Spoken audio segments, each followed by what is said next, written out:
अस्सलामुअलैकुम जी, क्या हाल चाल है आप सबके। आई होप आप सब ठीक ठाक खुश और मज़े में होंगे। तो आज ये देख रहे हैं आप लोग, मैं बनाने लगी हूँ आलू अंडे शोरबे वाले ग्रेवी टाइप से। इसके लिए हमें सबसे पहले चाहिएगा कुकिंग ऑयल।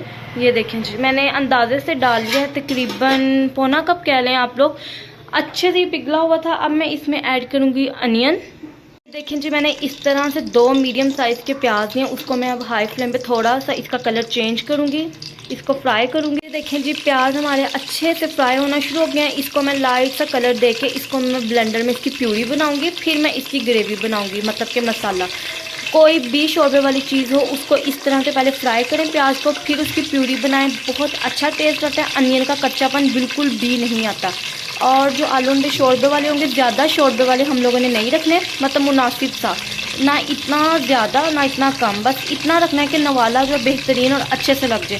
चलें, जब मैं इसको फ्राई करके अच्छे से इसकी ब्लेंड प्यूरी बनाती हूँ अनियन की, बहुत अच्छी रेसिपी बनती है ये। यहाँ पर ये देख सकते हैं, मैंने प्याज को अच्छे से ब्लेंड करके इसमें ऐड कर दिया। इसको मैं अच्छे से भूनूंगी, अब इसका कलर मज़ीद चेंज करूँगी। यहाँ पर ये देख सकते हैं, जो है अनियन की प्यूरी अच्छे से कलर भी चेंज हो गया, ऑयल भी सेपरेट हो गया। अब मैं इसमें ऐड करूँगी ब्लेंड किया हुआ टमाटो। 1 अदद मैंने टमाटो लिया, उसमें मैंने 2 बूंद पानी ऐड करके उसको भी मैंने ब्लेंड कर दिया। ठीक है, अब मैं इसमें ऐड करूँगी लहसुन फ्रेश कूटा हुआ, तकरीबन 1 टेबलस्पून के करीब।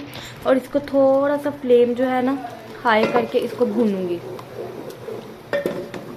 और अगर आप लोग कोई भी मसाला बना रहे हैं ना, मतलब कि शोरबे वाली कोई चीज़ बना रहे हैं, तो वो इस तरह से आप लोग मसाला बनाएं, बहुत अच्छा टेस्ट आता है शोरबे का। और अब मैं ऐड कर रही हूँ ज़ीरा और 2 से 3 अदद लौंग इसके अंदर ही हैं, मिक्स हो गए, ये देख सकते हैं आप लोग। चलें, अब मैं इसको अच्छे से मिक्स करूँगी। बहुत अच्छा बेहतरीन सा मसाला बनता है, ज़रूर ट्राई कीजिएगा। पर जी मैंने लिया है 1 टीस्पून के करीब लाल मिर्च, और ये जो डार्क वाली आपको नज़र आ रही है पेपरिका पाउडर है, हल्दी है और सॉल्ट है। जो सॉल्ट है वो मैंने 1 टीस्पून से थोड़ा सा ज़्यादा लिया है, क्योंकि पूरा ही होना चाहिए, और बाद में अगर कमी बेशी हुई तो और ऐड कर लेंगे।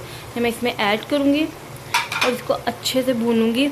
और भूनना हम लोगों ने पानी के 2-2 घूंट लगा के इसको अच्छे से मसाले को भूनना है, और तकरीबन फिर 5 से 10 मिनट के लिए कवर करके छोड़ देना, ताकि अच्छे से ऑयल घी जो है वो अच्छे से सेपरेट हो जाए। जब तक ये मसाला हमारा होता है, मैं तब तक पोटैटोज़ को पील ऑफ कर लेती हूँ। यहाँ पर जो आप लोग देख सकते हैं, मसाला भी हो चुका है और ऑयल जो है बिल्कुल सेपरेट हो गया। अब मैं इसमें ऐड करूँगी 2 हरी मिर्चें। आप लोग कोई भी शोरबे वाला सालन बनाएं, उसमें हरी मिर्चें ज़रूर ऐड करें, बहुत अच्छा टेस्ट आता है। साथ ही मैं ऐड कर दूँगी पोटैटोस। इसको मैंने इस शेप में काट लिया, आप लोग कोई भी मतलब कि शेप रख सकते हैं। इसको फिर हम अच्छे से भूनेंगे, थोड़ा सा फ्लेम हाई करके। इतना भूनना है कि ना इसके जो कलर चेंज हो जाए पोटैटोस का, मतलब कि वो मसाले में ना अच्छे से भून जाए। थोड़ा सा फ्लेम हम लोग हाई कर लेंगे। यहाँ पर जी मैंने एक पैन लिया है, उस पे मैंने ऐड करके ना पानी खुला और एग्स को बॉईल होने के लिए रख दिया है। और थोड़ा सा मैंने ना इसमें सॉल्ट ऐड किया है ताकि फीके ना रहें। और अब इसको 15 मिनट के लिए कुक होने के लिए छोड़ देंगे। In the other hand potatoes जो है हमारे अच्छे से भुन रहे हैं। फिर मैं इसमें पानी ऐड करके, ये देखिए जी माशाल्लाह से कितना अच्छे पोटैटोस भुन चुके हैं, और बेसिक स्पाइसी से इतना अच्छा सालन तैयार हो जाता है आराम सुकून से। क्योंकि बाहर से इंसान जितना भी खा ले, मतलब कि जो घर के खाने का मज़ा है ना, वो बाहर से नहीं आता। अब मैं इसमें ऐड कर रही हूँ पानी आप लोगों ने अपनी ख्वाहिश के मुताबिक ऐड करना, कितना आप लोगों ने मतलब कि ना शोरबा रखना है। मैंने मुनासिब सा डाल दिया, तकरीबन 2 गिलास।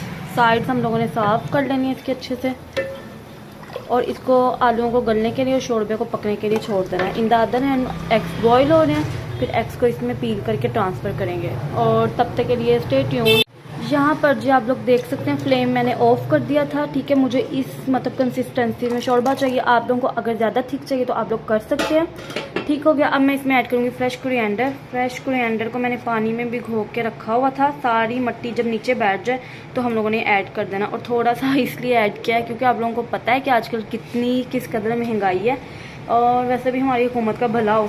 तो ये थी जी मेरी रेसिपी। अब मैं इसको डिश आउट करके फिर आप लोगों को इसकी फाइनल लुक दिखाती हूँ। ओह नो, ये देखें जी।